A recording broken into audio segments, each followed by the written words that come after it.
हम तो तिरंगा सिर्फ हाथ में लेकर चल सकते हैं, लेकिन भारत के वीर जवान तो तिरंगे में लिपट करके भी चलते हैं और उनके साथ चलती हैं उनकी वीरता की कहानियां, शौर्य की कहानियां और देश प्रेम की कहानियां।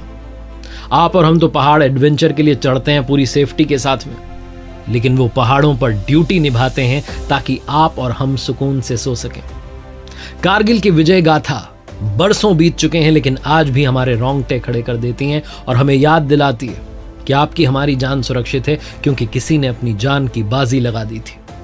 नमस्ते दोस्तों, आरजे कार्तिक की लर्निंग सीरीज देख रहे हैं आप, और सबसे बड़ी बात सीखने वाली मैं कहता हूं, सीखोगे नहीं तो जीतोगे कैसे। सीखिए देश प्रेम क्या होता है। 5 ऐसी गाथाएं जो कारगिल की उस विजय को याद दिलाती हैं और हमें याद दिलाती हैं कि देश प्रेम क्या होता है। सबसे पहली कहानी सूबेदार मेजर योगेंद्र सिंह यादव की, जो 16 साल की उम्र में भारतीय सेना में शामिल हो गए थे और 19 साल की उम्र में साहस और पराक्रम के लिए जो सबसे बड़ा सम्मान है परमवीर चक्र, उससे उन्हें सम्मानित किया गया। सबसे कम उम्र में इस पुरस्कार से सम्मानित होने वाले वो हमारे जांबाज सैनिक बने। बुलंदशहर में सिकंदराबाद में एक अहीर नाम का गांव है, जहां 10 मई 1980 को उनका जन्म हुआ। 1996 में उनके पास में चिट्ठी आई सेना में भर्ती होने की। पूरे गांव में खुशी का ठिकाना नहीं था।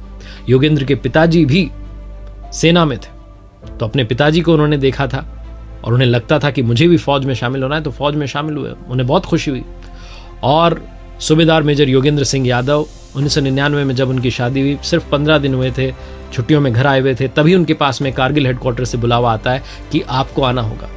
आसपास के लोग समझाते हैं कि अभी तो शादी हुई है, क्या तुम इसको टाल नहीं सकते बुलावे को, क्या तुम रुक नहीं सकते, लेकिन वो कहते हैं नहीं, पहले ड्यूटी, पहले अपना कर्तव्य निभाऊंगा। सामान पैक करते हैं और पहुंच जाते हैं अपनी ड्यूटी निभाने के लिए। जम्मू कश्मीर में जब वो जाते हैं तो उन्हें पता चलता है कि उनकी जो बटालियन है 18 ग्रेनेडियर, वो द्रास सेक्टर की सबसे ऊंची पहाड़ी तोलोलिंग पर लड़ाई लड़ रही। योगेंद्र जो थे वो कुछ ही घंटों में पहाड़ी पर पहुंच जाते हैं अपनी बटालियन के पास, और जब देखते हैं कि पाकिस्तानी जो आर्मी है उनकी तरफ से गोलीबारी हो रही है, तो बिना देरी के मोर्चा संभाल लेते हैं। और एक समय ऐसा आता है कि इनकी टुकड़ी में बड़े कम सैनिक बचते हैं। दुश्मन सैनिकों को लगता है कि शायद सब खत्म हो गए, तो थोड़े रिलैक्स्ड मोड में आ जाते हैं। ये एक इनकी प्लानिंग थी सामने वाले को झांसा देने की। तो जब ये गोलीबारी बंद होती है, जब पाकिस्तानियों को लगता है कि बटालियन खत्म हो गई, टुकड़ी खत्म हो गई, तब फिर से अटैक कर देते हैं। योगेंद्र सिंह यादव की आंखों में एक ही सपना था कि उस चोटी पर तिरंगा लहराना था, और कमाल करके वो दिखाते हैं। ताबड़तोड़ जो है वो हमला करते हैं। फिर दुश्मन सैनिक जो होते हैं उनमें से एक जो है पीछे की तरफ अपनी आर्मी को सूचना देता है कि यहाँ पर अभी और इंडियन जो है बचे हुए हैं, और जो है सेना आती है और इन पर फिर से हमला करती है। इस हमले में बताया जाता है कि 15 गोलियां उन्हें लग चुकी थी, लेकिन वो लगातार लड़ते रहे, और इनफैक्ट नीचे वालों को लगा कि शायद वो शहीद हो चुके हैं, लेकिन वो पहाड़ी पर से खिसकते हुए नीचे आए और अपनी बटालियन को पूरी सूचना दी कि वहाँ चोटी पर कितने सैनिक हैं, क्या लोकेशन है। जब उन्हें अस्पताल ले जाया जा रहा था तब भी वो लोकेशन और सारी जानकारी अपने सीनियर्स को दे रहे थे। ये योगेंद्र सिंह यादव की वीरता का कमाल था कि भारत ने टाइगर हिल्स पर तिरंगा लहरा दिया था। दूसरी कहानी है कमांडो दिगेंद्र सिंह की। राजस्थान में सीकर जिले की नीमका थाना तहसील के गांव में इनका जन्म हुआ। इनके जो फादर थे वो भी भारतीय सेना में शामिल रहे। 1947-48 के युद्ध में उनके जबड़े में 11 गोलियां लगी थी। उनके पिता का नाम था शिवदान सिंह जी। अपने पिता के नक्शे कदम पर चलते हुए दिगेंद्र भी भारतीय सेना में शामिल हो गए। 2 राजपुताना राइफल्स में ये शामिल हुए थे। अलग अलग जगहों पर इनकी पोस्टिंग रही थी। जब कारगिल में युद्ध छिड़ा तो इनकी यूनिट को कहा गया कि 24 घंटे में आपको कुपवाड़ा जो है पहुंचना है और फिर जो है मोर्चा संभालने के लिए तैयार रहना है। इनको जो जिम्मेदारी मिली थी वो मिली थी द्रास सेक्टर की तोलोलिंग की जो पहाड़ियां थी उनकी बर्फीली चोटियों को दुश्मन सेना से मुक्त करवाने की। और ये एक ऐसी जगह थी जहां हमारी जो भारतीय फौज की 3 यूनिट थी वो फेल हो चुकी थी।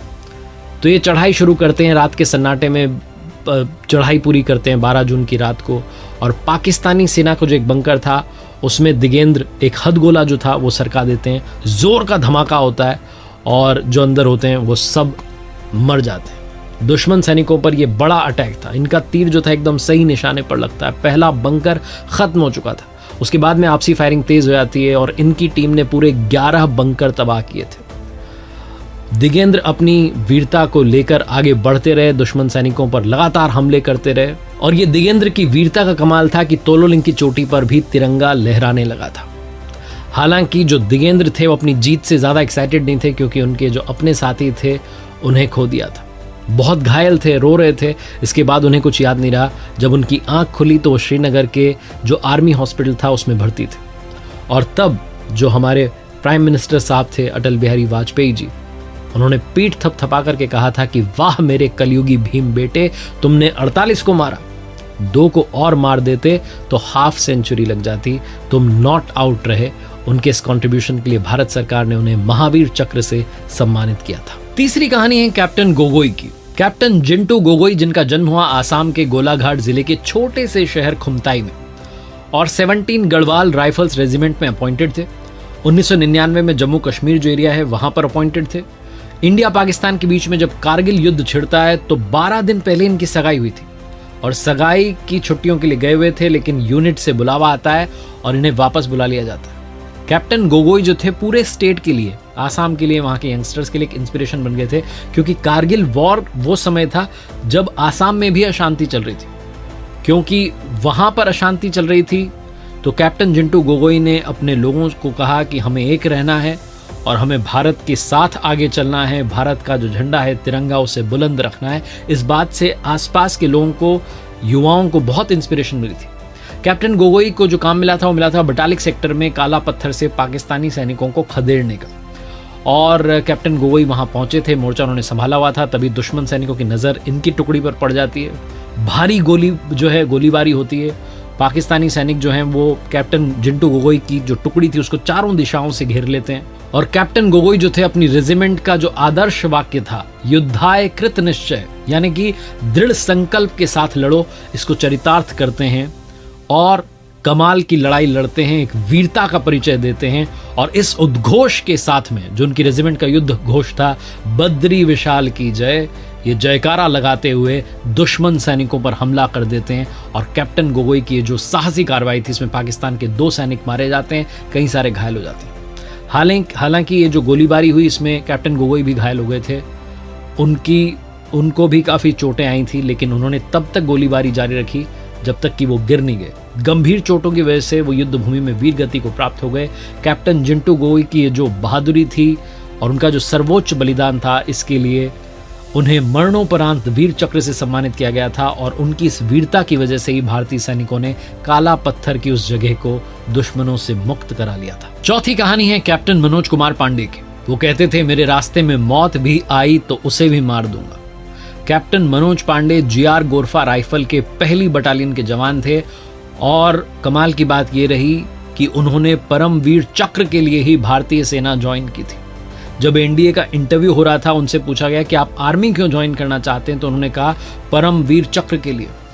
और उनके इस जवाब से वहां जितने लोग बैठे थे सब शॉक्ड थे, क्योंकि परमवीर चक्र जो है मरणोपरांत दिया जाता है। और मनोज पांडे साहब ने कहा कि मुझे मालूम है कि यह मरणोपरांत दिया जाता है, लेकिन मैं इसे जीते जी पाना चाहूंगा।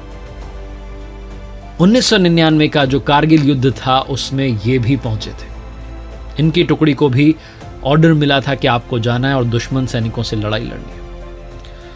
एक पर्सनल डायरी ये लिखते थे जिसमें उन्होंने लिखा कि अगर मेरे फर्ज के रास्ते में मौत आती है तो मैं कसम खाता हूं कि उस मौत को हरा दूंगा। 24 साल की उम्र में शहीद हो गए थे और इन्होंने अपनी मां से वादा किया था कि 25वें बर्थडे पर जरूर आऊंगा। आए जरूर थे, लेकिन तिरंगे में लिपट कर आए थे। गोरखा राइफल के पहली बटालियन के मनोज पांडे कारगिल वॉर में लद्दाख के बटालिक सेक्टर में तैनात थे और जुबार टॉप जो था उस पर कब्जे के लिए अपनी जान की परवाह किए बिना दुश्मनों को इन्होंने धूल चटाई थी। दुश्मनों की भारी गोलीबारी के बीच भी आगे बढ़ते रहे और कंधे और पैर में गोली लगने के बाद ये दुश्मन के बंकर में घुस गए और सीधी लड़ाई में इन्होंने 2 दुश्मनों को मार गिराया था, उनके बंकर को नष्ट कर दिया था। बहुत तकलीफ में थे लेकिन इसकी परवाह नहीं की थी। आखिरी बंकर तक पहुंचते पहुंचते बुरी तरीके से घायल हो चुके थे। 3 गोलियां मनोज पांडे के हेलमेट को चीरती हुई उनके सर में घुस गई थी और वो शहीद हो गए थे। हालांकि ये सब जब उन्होंने किया तब तक वो अपनी बटालियन के जवानों के लिए मजबूत बेस तैयार कर चुके थे और गोरखा राइफल के बाकी जवानों ने दुश्मन सैनिकों को फिर चुन चुन कर मौत के घाट उतार दिया था। परमवीर चक्र पाने का जो कैप्टन मनोज पांडे का सपना था वो पूरा हुआ, लेकिन मेडल पाने के लिए वो दुनिया में नहीं रहे। कैप्टन मनोज पांडे को उनके इस अदम्य साहस के लिए मरणोपरांत सेना का सर्वोच्च मेडल परमवीर चक्र जो था उससे सम्मानित किया गया और उनके पिता गोपीचंद पांडे साहब ने 26 जनवरी 2000 को उस वक्त के जो प्रेसिडेंट थे KR नारायणन साहब, उनसे उसे ग्रहण किया था। फील्ड मार्शल सैम मानेकशॉ ने कहा था एक बार कि अगर कोई आदमी कहता है कि मौत से डर नहीं लगता तो या तो वो झूठ बोल रहा है या फिर वो गोरखा है। और गोरखा होने का फर्ज निभाया कैप्टन मनोज पांडे ने। कैप्टन विक्रम बत्रा की शहादत को तो हम प्रणाम करते ही हैं, लेकिन ये कारगिल विजय गाथा अधूरी रह जाएगी अगर उन दो जाबाजों का नाम नहीं लिया, गुंजन सक्सेना और श्री विद्याराजन। कारगिल वॉर से पहले वायुसेना में महिलाओं को फुल कमीशन नहीं दिया जाता था। शॉर्ट सर्विस कमीशन के जरिए महिलाएं 7 साल तक ही देश की सेवा कर सकती थी। ये वो दिन थे जब गुंजन सक्सेना और श्री विद्याराजन उन 25 ट्रेनी पायलट्स में शामिल थी जो कि 1994 में इंडियन एयरफोर्स के पहले बैच में शामिल हुई थी। आर्मी फैमिली से ताल्लुक रखती थी फ्लाइट लेफ्टिनेंट गुंजन सक्सेना और फ्लाइट लेफ्टिनेंट श्री विद्याराजन। कारगिल के युद्ध में उन्हें भी मौका मिला देश के लिए कुछ कर दिखाने का। 1999 में कारगिल युद्ध के दौरान जब उन्हें मौका मिला तो इससे पहले तक उन्होंने कभी फाइटर प्लेन उड़ाया तक नहीं था, लेकिन जब युद्ध हुआ तो सेना को पायलट की जरूरत पड़ी। गुंजन सक्सेना और श्री विद्याराजन देश की सेवा करने की तलाश में थीं और ये उनके लिए मौका था। दोनों घायल सैनिकों को लाती थीं, राशन की सप्लाई का काम करती थी। सबसे जो इंपॉर्टेंट एरिया था जहां वॉर जोन था उसमें पाकिस्तानी पोजीशन पर निगाह रखने की जिम्मेदारी इनको मिली थी और ऐसे इलाके में उड़ान भरती थी जहां से वो पाकिस्तानी मिसाइल्स की जो है रडार में भी आ सकती थी, लेकिन डरी नहीं। और इस मिशन के लिए जो छोटा चीता हेलीकॉप्टर था उसके जरिए भी उन्होंने वॉर जोन में उड़ान भरी। ना तो उनके पास में ज़्यादा लड़ने के लिए सामान थे, ना मिसाइलों से भिड़ने के लिए, उनका सामना करने के लिए क्षमतावान हेलीकॉप्टर थे, लेकिन तब भी उन्होंने जान की परवाह किए बिना देश प्रेम को आगे रखा, उड़ान भरी और अपने मिशन को अंजाम तक पहुंचाया। आज इस कारगिल विजय गाथा में मैं प्रणाम करता हूं उन सभी शहीदों को और आप सबको याद दिलाता हूं कि आप और हम आज इसलिए मुस्कुरा रहे हैं क्योंकि कोई है जो सरहद पर अपनी जान की परवाह किए बगैर लगातार कर्तव्य निभा रहा है। देश के तमाम जवानों को हम सभी की ओर से धन्यवाद और प्रणाम। भारत माता की जय।